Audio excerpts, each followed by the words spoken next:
Hello दोस्तों, welcome to the buzz the brave मांगा। आज हम ग्लोबल फ्रीज का नया चैप्टर कंटिन्यू कर रहे हैं जो मैंने आपके लिए इंग्लिश में रिवराइट किया है। पूरा विजुअल्स और एडिट्स मैंने खुद बनाया है ताकि एक्सपीरियंस स्मूथ रहे। ओरिजिनल मांगा को ऑफिशियल सोर्स से सपोर्ट जरूर करें। चलिए स्टार्ट करते हैं आज का चैप्टर। चैप्टर 2591 दुर्गम एक, अनरीचेबल एक।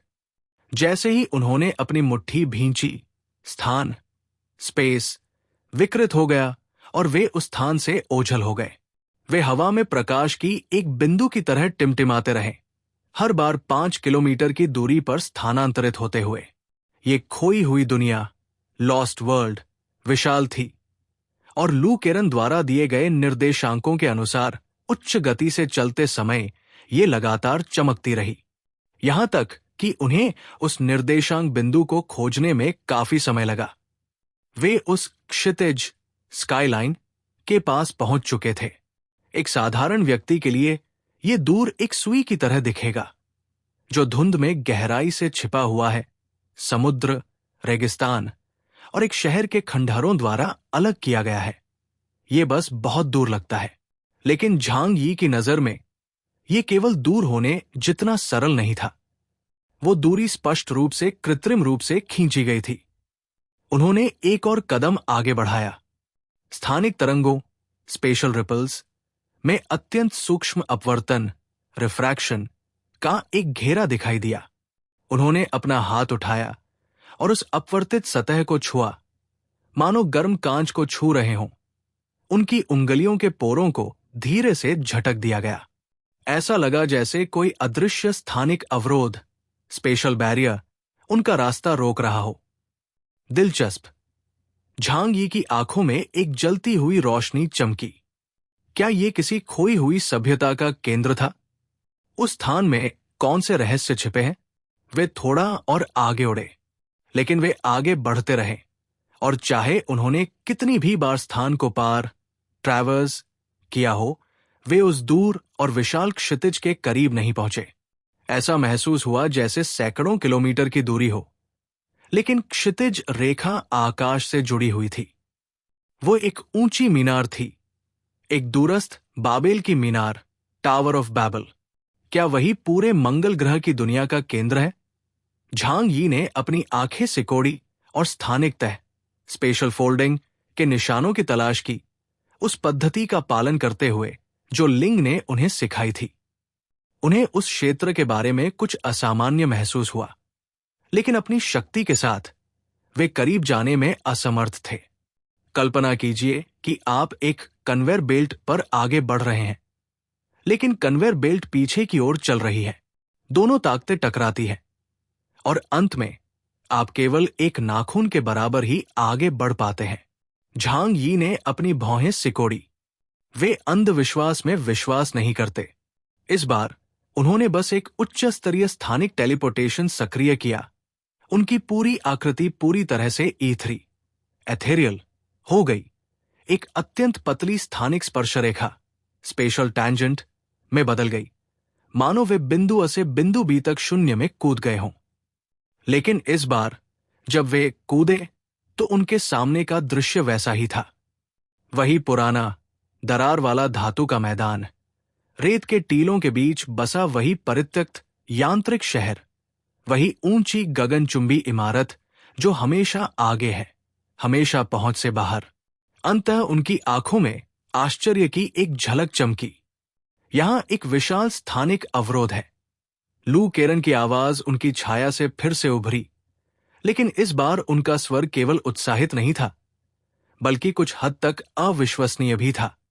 झांग यी हवा में मंडराते रहे, अवचेतन रूप से अपनी ठुड्डी को सहारा देने के लिए हाथ बढ़ाया। यदि स्थान को एक दुर्गम बाधा बनाने के लिए मोड़ दिया गया है, तो इससे निपटना बहुत कठिन होगा। उन्हें विश्वास नहीं हुआ और उन्होंने फिर से कोशिश की। इस बार वे केवल आगे नहीं उड़े, इसके बजाय उन्होंने मौके पर ही दुनिया की सभी अनगिनत चीजों, myriad things in the world, को फैला दिया। इस स्थान की संरचना की परतों को छील दिया। स्थानिक बाधाओं से टकराने के लिए आयामी द्वारों, डायमेंशनल गेट्स का उपयोग किया और स्थानिक विनाश, स्पेशल अन्नाइलेशन के माध्यम से एक मार्ग खोलने का प्रयास किया। छपाक, स्प्लैश, स्थानिक शक्तियों का टकराव सबसे आदिम और क्रूर तरीका है, लेकिन इसके परिणाम निकलते हैं। जैसे ही आयामी द्वार टूटा, जबरदस्ती एक रास्ता बनाया गया जिससे उनके सामने कई किलोमीटर की सड़क बन गई। लेकिन यहां का स्थान ऐसा है जैसे तर्क, लॉजिक किसी अत्यंत सावधानी बरतने वाले इंजीनियर द्वारा पहले से लिखा गया हो। उन्होंने पहली परत को छीला और नीचे अभी भी यही बंजर भूमि थी। दूसरी परत छीली और वो अभी भी वही थी।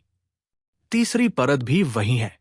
चौथी परत पर पहुंचने पर स्थान थोड़ा पीछे हट गया, रिकॉइल्ड, जिससे उनकी अनगिनत घटनाओं को थोड़ा बाहर धकेल दिया गया और वे अब आगे नहीं बढ़ सके।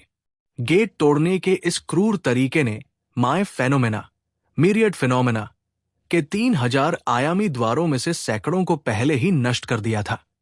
झांग यी ने अपनी लापरवाह कार्रवाई जारी रखने की हिम्मत नहीं की। जितनी दूरी वे देख सकते थे, उसके आधार पर भले ही वे सभी आयामी द्वारों को नष्ट कर देते, वे उस ऊंची संरचना के करीब नहीं पहुंच पाते। इसके अलावा वे अपनी सबसे मजबूत रक्षात्मक क्षमताओं को नहीं छोड़ सकते थे। कौन जानता है कि आगे क्या खतरे हों? उनकी नजर अंततः गहरी हो गई। लिंग, उन्होंने धीरे से पुकारा। लिंग की आकृति चुपचाप उनके बगल में प्रकट हुई। इस उच्च स्तरीय स्थान की उपस्थिति में उसकी आभा और भी फीकी पड़ गई और यहां तक कि उसके चांदी के कवच की चमक भी दब गई, मानो वो इस दुनिया के असली मालिक को परेशान नहीं करना चाहती थी। आखिरकार वो अभी केवल व्हाइट नाइट के स्तर पर है, अपने चरम पर नहीं। ये उनका मुख्य क्षेत्र है, उसने शांति से कहा। ये ऐसा स्तर नहीं है जहां आप सीधे प्रवेश कर सकें। झांग यी ने उसे तिरछी नजर से देखा और अपनी भौहें ऊपर उठाई। क्या तुमने अभी ये नहीं कहा था कि मुझे खुद रास्ता खोजना चाहिए? तुमने इसे ढूंढ लिया है, लेकिन इसे ढूंढने का मतलब ये नहीं है कि तुम अंदर जा सकते हो। लिंग की आंखें बहुत गंभीर थी, मानो वो उन्हें सबक दे रही हो। स्थान पर उनकी महारत को देखते हुए ये सभ्यता अत्यंत उन्नत है। अपने चरम पर यह सभ्यता के स्तर के मामले में शायद केवल येन, ईहेन जाति के बाद दूसरे स्थान पर थी। वो अचानक रुक गई। लेकिन ड्रकर्स का सफाया करने के पिछले युद्ध के दौरान हमने उन्हें क्यों नहीं देखा? अगर उनका सामना ड्रकर से नहीं हुआ था तो वे कैसे नष्ट हो सकते थे? झांग यी ने अपनी बाहें सिकोड़ी और धीरे से सांस छोड़ी। ये लोग पृथ्वी की सभ्यताओं की तुलना में बहुत अधिक सतर्क हैं। मैं उनकी काफी प्रशंसा करता हूं। यदि वे बाहरी हस्तक्षेप के कारण नष्ट नहीं हुए तो ये निश्चित रूप से आंतरिक कारणों से हुआ होगा। लिंग ने दूर की उस ऊंची संरचना को देखा, एक ऐसी मीनार जिस तक कभी पहुंचा नहीं जा सकता था, और उसकी आंखों में पुरानी यादों का एक हल्का सा निशान चमक उठा। वे जानते थे कि वास्तव में क्या टूटेगा, इसलिए उन्होंने वास्तव में कीमती चीजों को छिपा दिया। झांग यी ने उसका कोई जवाब नहीं दिया, बल्कि स्थान का परीक्षण करना जारी रखा। इस बार वे अधिक सीधे और शक्तिशाली थे। उन्होंने डेमन ब्लेड डिवाइन रिफाइनमेंट निकाली और ब्लेड को आगे की ओर चलाया। काला ब्लेड चमका, हवा को चीरते हुए, मानो वो अपने सामने के लंबे स्थान के एक हिस्से को काट देना चाहता हो। लेकिन जब ब्लेड टकराया तो स्थान पानी की तरह नीचे दब गया, जिससे एक गहरी सिलवट, क्रीज बन गई। फिर चारों ओर प्रकाश के अनगिनत छोटे ज्यामितीय पैटर्न जल उठे, जिससे वो हिस्सा वापस उछल गया जो नीचे दब गया था। ये ऐसा है जैसे आपने अत्यधिक लचीले रबर के टुकड़े में वार किया हो। रबर स्वचालित रूप से छेद को भर देगा। ये थोड़ा परेशान करने वाला होता जा रहा है, झांग यी ने धीमी आवाज में कहा। उनकी आवाज में पहली बार अधीरता की झलक थी। दूसरों के प्रति नहीं, बल्कि इस स्थान के प्रति। स्थान को नष्ट करने के लिए स्थानिक प्रणाली का उपयोग करना और केवल यह पता लगाना कि आप एक उन्नत सभ्यता के खिलाफ लड़ रहे हैं जो ब्रह्मांड की मरम्मत कर रही है, वास्तव में काफी कष्टप्रद है। लू केरन उनकी छाया में अपने कंधे सिकोड़ कर खड़ी थी। वो हंसना चाहती थी, लेकिन हिम्मत नहीं हुई और केवल खुद को रोक सकी। वो कहे बिना नहीं रह सकी, भाई झांग यी, क्यों ना इसे जबरदस्ती तोड़ने के बजाय हम दूसरा रास्ता अपनाएं। उदाहरण के लिए इसके कानूनी प्रवेश द्वार, लीगल एंट्रेंस का उपयोग करके। उन्होंने दूर के परित्यक्त शहरों की ओर इशारा किया। इतनी बड़ी दुनिया में निश्चित रूप से परिवहन केंद्र, ट्रांसपोर्टेशन हब्स, एक्सेस टावर और मेनफ्रेम रूम होने चाहिए। आप बाहर खड़े होकर सर्वर के शेल को हथौड़े से तोड़ने की कोशिश कर रहे हैं। जाहिर है कि आप इसे नहीं तोड़ सकते। यदि आप इसका स्थानीय लॉगिन नोड ढूंढ सकें, तो शायद आप उस परत में प्रवेश कर सकें। चैप्टर 2592, दुर्गम 2, अनरीचेबल 2। ये सुनने में तर्कसंगत लगता है। झांग यी ने सिर हिलाया, लेकिन उनके चेहरे पर एक असहाय मुस्कान दिखी। लेकिन एक समस्या है। हम मुख्य प्रवेश द्वार से कैसे गुजरें? झांग यी ने अपना मुखौटा खोला और अपनी कंठी को जोर जोर से रगड़ा। हम एक पूरी दुनिया की खोज कर रहे हैं। ये उस तरह की आदिम सभ्यता नहीं है जिसे हम तकनीकी साधनों से स्कैन करके मोटे तौर पर समझ सकें। ये अभी भी एक उन्नत सभ्यता है। हम उनकी कई तकनीकों को नहीं समझ सकते।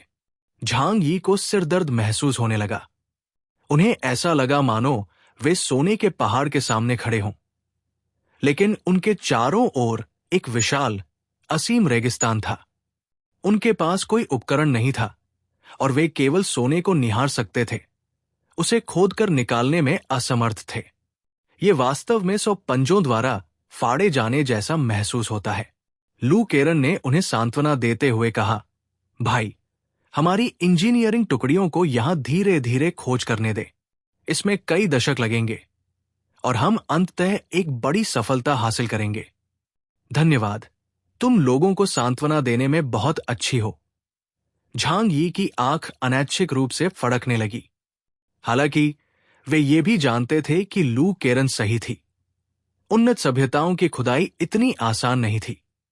उन्हें किसी भी मोड़ पर बहुत लंबे समय तक तकनीकी स्तर पर सफलता प्राप्त करने की आवश्यकता हो सकती है। झांग यी फिर से लिंग की ओर मुड़े। लिंगचान, ब्रह्मांड की सबसे उन्नत सभ्यता की उत्कृष्ट कृति के रूप में तुम्हारे पास कोई रास्ता जरूर होगा, है ना? लिंग ने पलटवार किया। यदि आप मोबाइल फोन को कुशलता से चला सकते हैं, तो क्या आप जानते हैं कि पैसा कैसे कमाया जाता है? झांग यी, लिंग ने जारी रखा, स्थानिक अवरोध, स्पेशल बैरियर को खोलने का कोई तरीका जरूर होगा। यदि हम इसे अधिक शक्तिशाली स्थानिक बलों के साथ जबरदस्ती नहीं खोल सकते, तो हमें चाबी ढूंढनी होगी। हालांकि कोई नहीं जानता कि चाबी कहाँ है।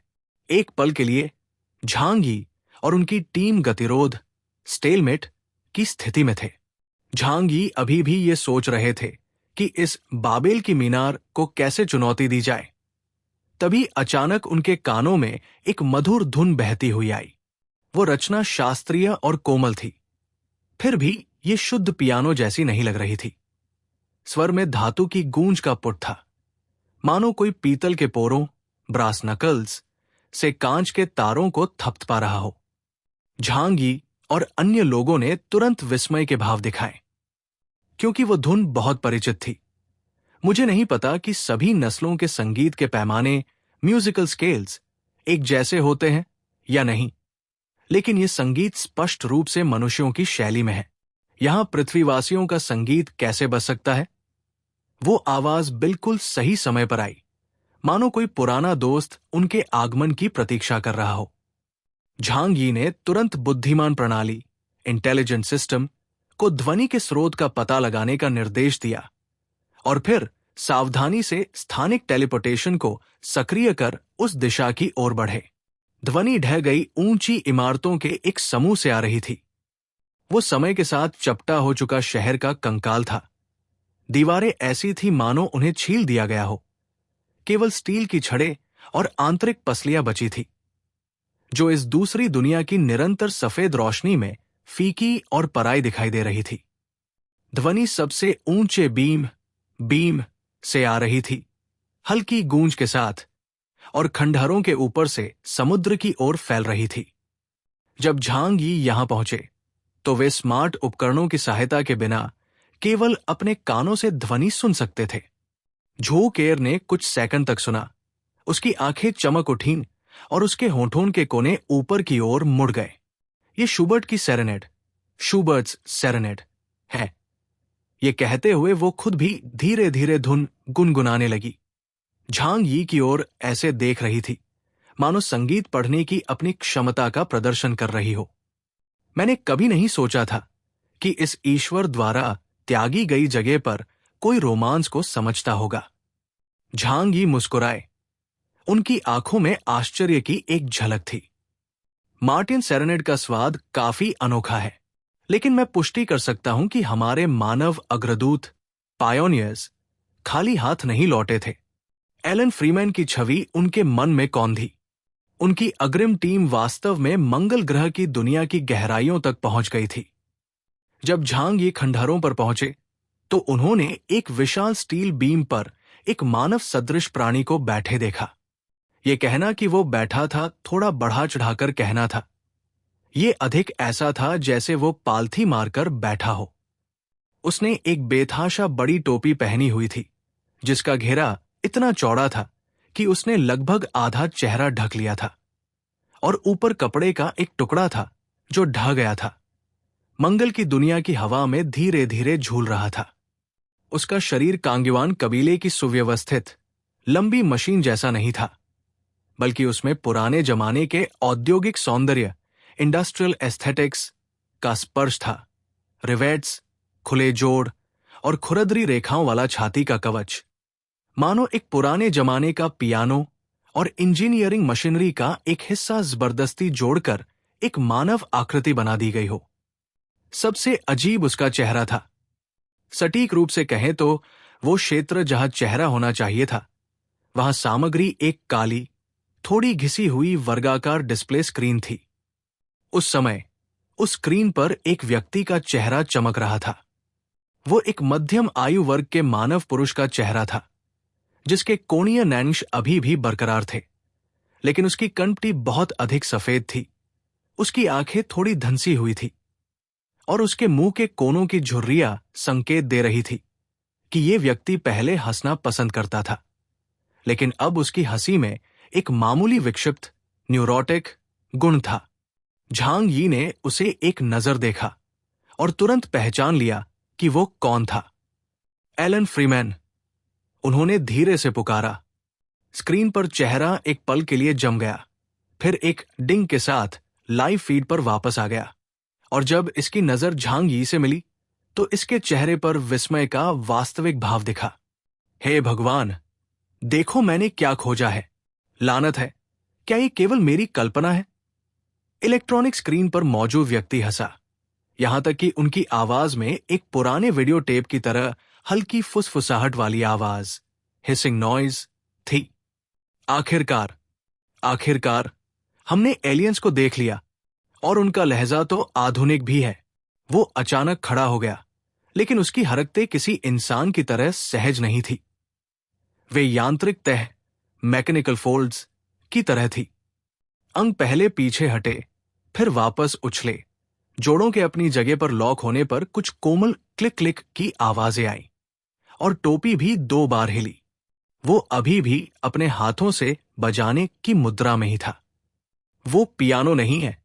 उसने अपनी उंगलियों के प्रत्येक जोड़ को वापस खींचने वाले धातु के बांसुरी के छेदों, फ्लूट होल्स में अलग किया हुआ था, फिर जोड़ों को कुंजियों, कीज की एक पंक्ति के रूप में उपयोग किया। अपनी 10 उंगलियों को एक साथ दबाकर और उन्हें घुमाकर वो स्वर, कॉर्ड्स बजा सकता था। तुम बिल्कुल सही समय पर आए हो। मैं यहां कई वर्षों से प्रतीक्षा कर रहा हूं। फ्रीमैन का यांत्रिक संस्करण चौड़ी मुस्कान बिखेरता है। स्क्रीन पर उसकी आंखों के कोनों पर नकली झुर्रियां दिखाई देती है, मानो उसे डर हो कि दूसरे उसकी अपार खुशी को नोटिस नहीं करेंगे।